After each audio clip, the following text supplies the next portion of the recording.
First, take this $20 and go to the hospital, because I promised Mom I'd do something for her first. My husband said, pulling out the bill and handing it to me. I was completely taken aback by this unexpected turn of events and could only stand there dumbfounded, watching him drive away. Incredibly, he had chosen to leave his wife, who was in pain from her water breaking, to prioritize taking his mother to her hobby class. Despite the harassment I had suffered from my mother-in-law, Mary, and the tough times she put me through, I had always endured it, thinking of our unborn child. But now it was clear to me. A person who disregards their child like this doesn't deserve to be a parent. I steeled myself to face childbirth alone, enduring the increasing pains. I am Jane. Tom, whom I married right after graduating from college, is 3 years older than me, and we lead a reasonably happy married life. He was a senior at the club I belonged to in college. He seemed to have fallen in love with me at first sight when I joined as a new member, and looking back, I was embarrassingly overwhelmed by his passionate approach. As a young adult, just being a senior made him seem irresistibly cool, and I responded to his approach. We dated smoothly from 3 months after I enrolled until graduation. Even after marriage, Tom was head over heels in love with me, so I never worried about him cheating. He proudly tells his colleagues how happy he is to come home on time every day and eat the meals I cook while they're still warm, so I doubt any woman would purposely approach him. However, Tom has always been particularly kind to women, and naturally, some were drawn to him. But he has always been devoted to me, and I've never been attracted to any other man. However, there's a reason why I initially described our marriage as reasonably happy. That reason is my mother-in-law, Mary. I thought mother-in-law problems were a thing of the past, but Mary frowned the moment she saw me. "What's with your hair? Looks like you dumped paint on it. Let me guess, you dyed it in a hurry last night, trying to look innocent? It's embarrassing. Can you leave my son and go home for today? Seriously, you knew we were meeting. You should have taken care of your hair earlier." When I first visited Tom's family before we got married, Mary said this, and I, still young, turned pale with fear. Just as Mary said, I realized the day before that my hair color was too bright, so I dyed it with Tom's help. Feeling embarrassed and frustrated at being seen through, I was down for a while after that. It was my fault for the breach of etiquette, but I wouldn't have been so upset if Mary had been a bit more restrained in her comments. Because of my hair color, I felt like I was being pushed away from Tom and was sent back home alone from my first visit to his family, so Tom called me later. "Mom was just nervous and came off too harsh. She actually likes you, Jane, so don't worry. She's in favor of our marriage and really wants you to visit home again." This time, I was irritated with Tom's carefree talk. He didn't stop Mary from making snide remarks right in front of me, and he even seemed to be defending her. There's no doubt Mary doesn't genuinely want me at her house. Would I be pressured to live with them after marriage and face daily harassment? Surprisingly, when we got married, Mary didn't suggest anything like that. I was relieved, but soon after, Mary began frequently inviting Tom to her home.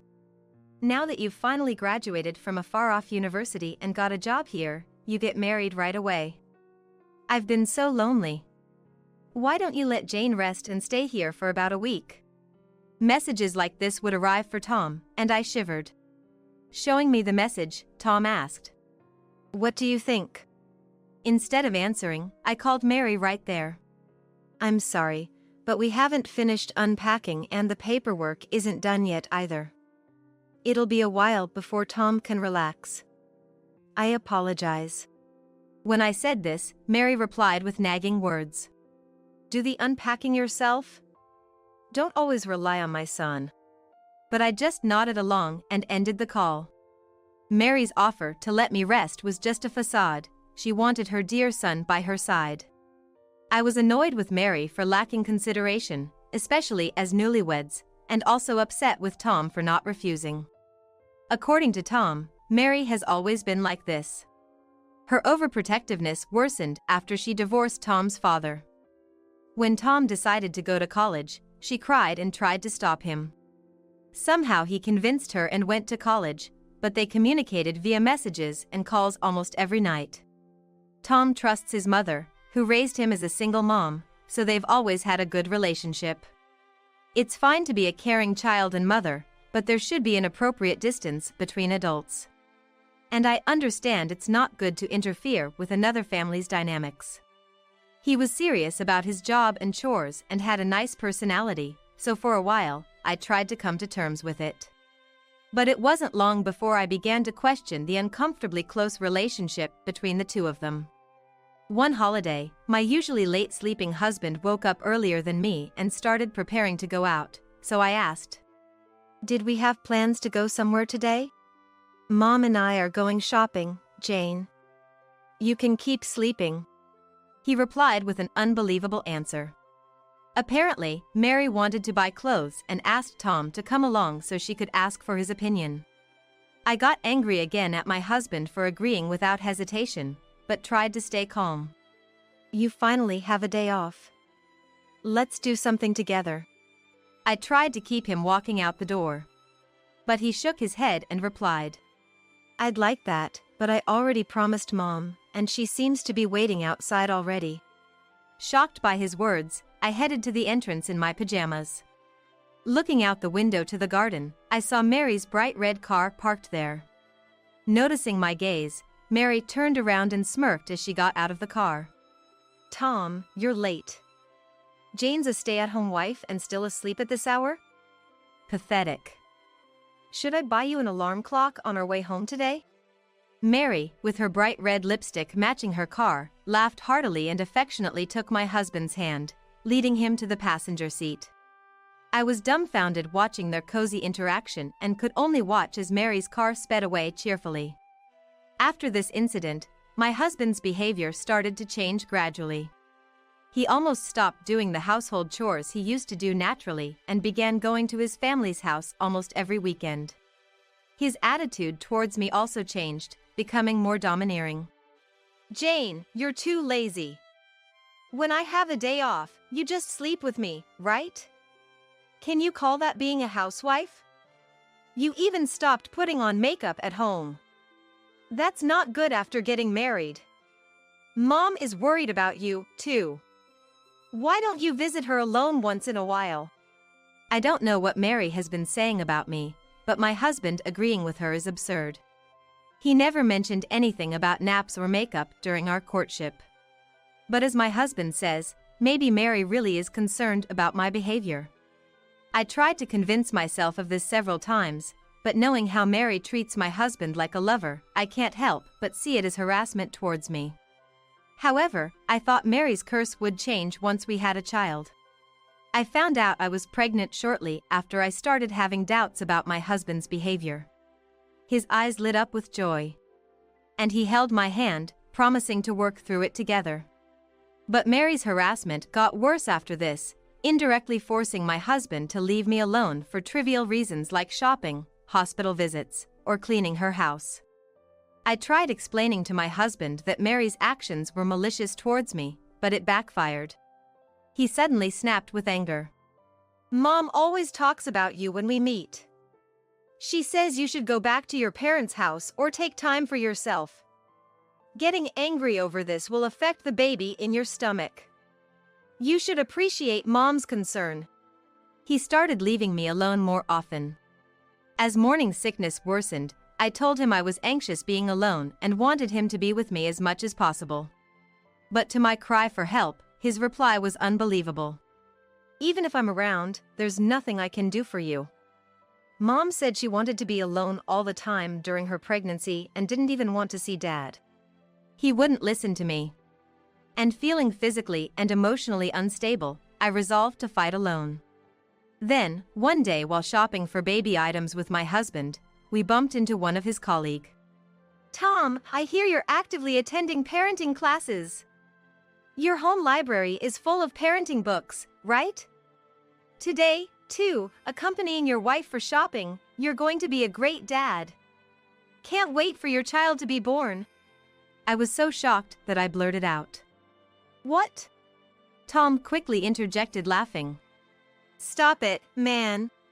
Turns out, he's been pretending to be a devoted new father at work, making up stories. I kept quiet to avoid a scene with the colleague, but inside, I was seething with anger. He continued to prioritize Mary, and occasionally, when I ran into his colleagues, they'd envy me.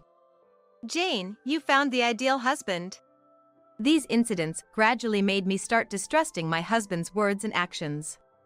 I can't say for sure if the stress caused it, but one weekend, while I was making lunch, I noticed my pants were wet.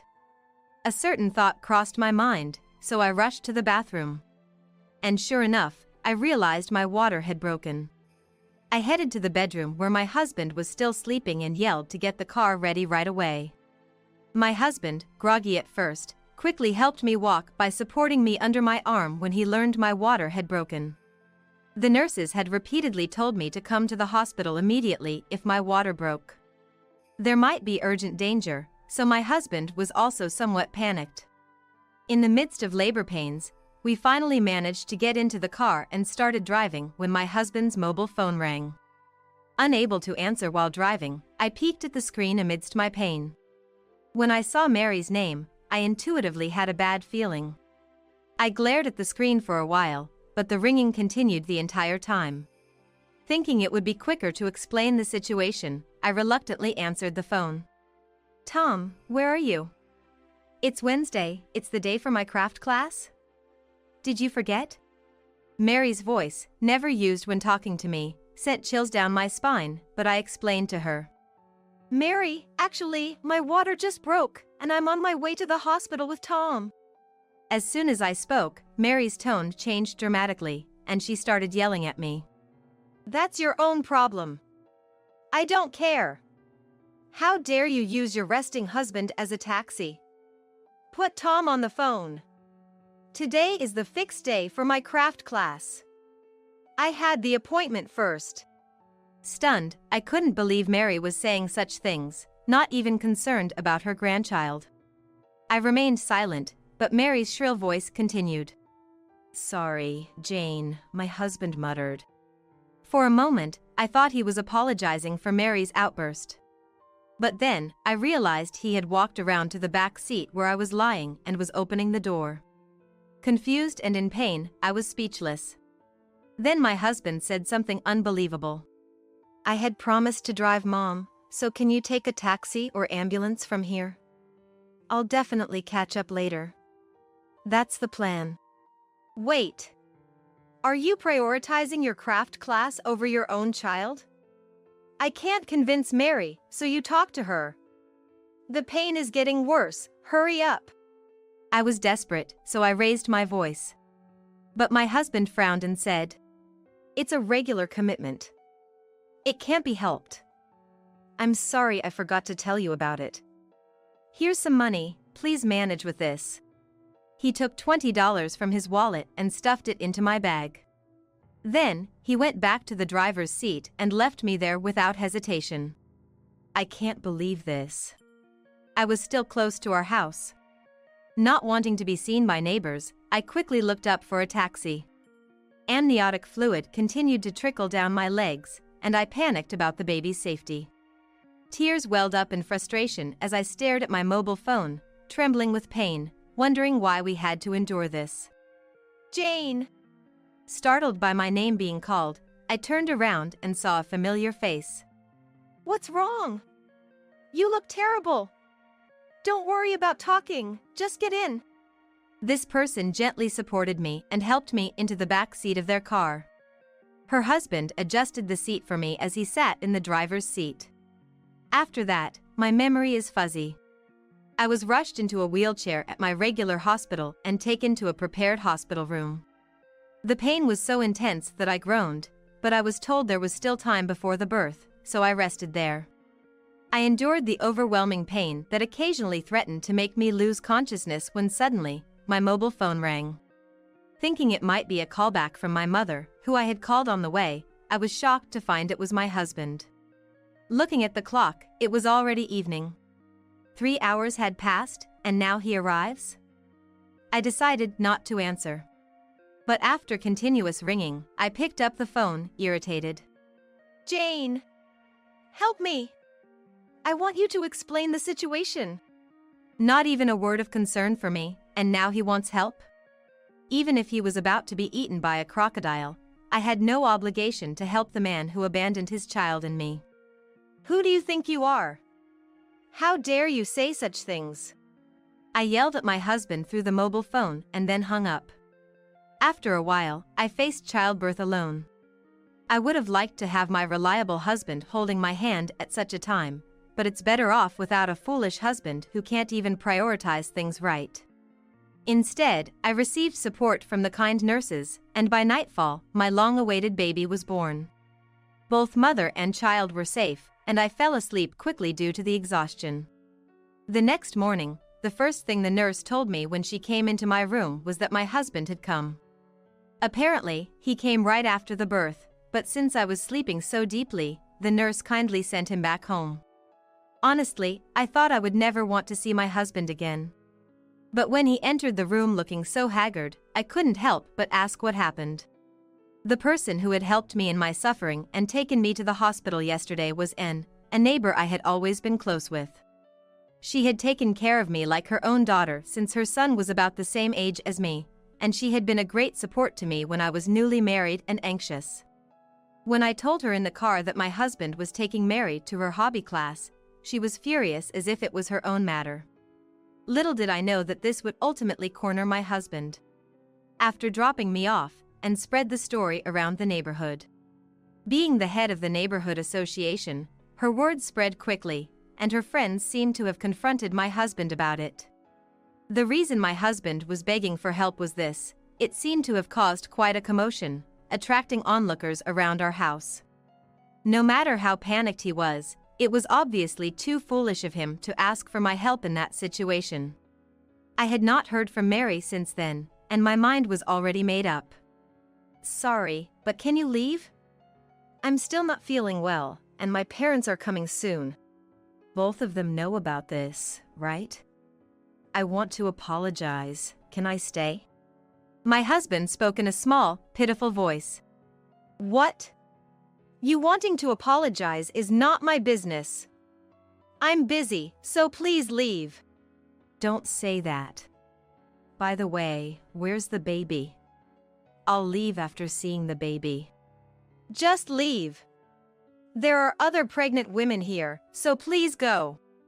Even though I replied coldly, he still stood there, so I turned my back and covered myself with a blanket. I'm sorry. Please call Mom for me. I want to send her a photo of the baby. Can I call the nurse? Unbelievably, my husband reached out and shook me. When I couldn't stand it anymore and was about to push him away. What are you doing? Don't touch my daughter. My parents walked into the room just in time. My mother rushed over and pushed my husband away. How dare you shake the body of someone who just gave birth? And after doing such a thing, how could you show your face here? I'm disappointed in you. Get out of here, now. Even I had never seen my mother so fierce, and overwhelmed by her presence, my husband finally left the room. My father followed him, and I knew he would be thoroughly scolded. During my hospital stay, I refused to see my husband and took the baby to my parents' house after being discharged. I didn't want to risk meeting him, so I told him over the phone that I wanted a divorce. I only communicated about writing the divorce papers, mailing them, and claiming compensation, ignoring anything else he said. By the way, the compensation was for the scratches and bruises I got when he forcibly removed me from the car. He tried to make excuses, but I silenced him by saying I had testimony from Anne and her husband and photos of the injuries from that day. The lawyer said the cost for his malicious actions against a pregnant woman would be significant. While I was busy with the baby, Mary showed up at my parents' house once. The rumors spread by and didn't seem to fade, and the neighbors' gazes were cold. She blamed it all on me for not respecting our family, but my father handled everything. Both of them were scolded by my father, and I thought it would have been better if we had done this from the beginning. But to that my father said, "The head of the household doesn't easily come to the forefront." He was oddly showing off. When I got used to childcare, I invited Anne to my parents' house and introduced her to them. Being of the same age, she quickly became friends with my mother, and we agreed to keep in touch. And then told me about my ex-husband, which she heard from a friend who worked part-time at his company. Her friend, who loves gossip like Anne, seemed to have spread the story about my ex-husband to others at some point. The story spread quickly again, and his reputation plummeted. He had pretended to be a devoted new dad, and the disparity was so great that his bosses and colleagues looked at him with disdain, leading him to resign in disgrace. Becoming unemployed with no qualifications just before turning 30, my ex-husband lived in fear of the neighbors' gazes, relying on Mary's pension and savings. Years later, I almost forgot he existed, but then he called again. "Where are you?" "I'm in front of your parents' house right now, but the nameplate is different, isn't it?" He said this out of the blue, so I responded in kind. "Can't you tell by the nameplate?" "I've moved." "What do you want?" "Moved? You're living it up with the compensation I gave you. Come back right now, let's start over. Mom wants to see you too. What you're saying makes no sense. Why would I go back to you? Still saying that? I don't want to hear anything, so don't call me." I hung up without waiting for a response, and my phone kept ringing for a while. After finally completing the call rejection settings, messages begging for reconciliation arrived. I read them all just in case, but... "Don't you feel sorry that the child doesn't have a father? It's unfilial to not show yourself to mom after taking care of you." He wrote such nonsensical things, so I deleted them all and changed my email address. This whole ordeal was the worst, but thankfully, it allowed me to push for a favorable divorce and penalize the other party. Having such a terrible family member is not good for the child. Thinking so, I enjoyed relaxed parenting while being supported by my parents, who had become grandparents.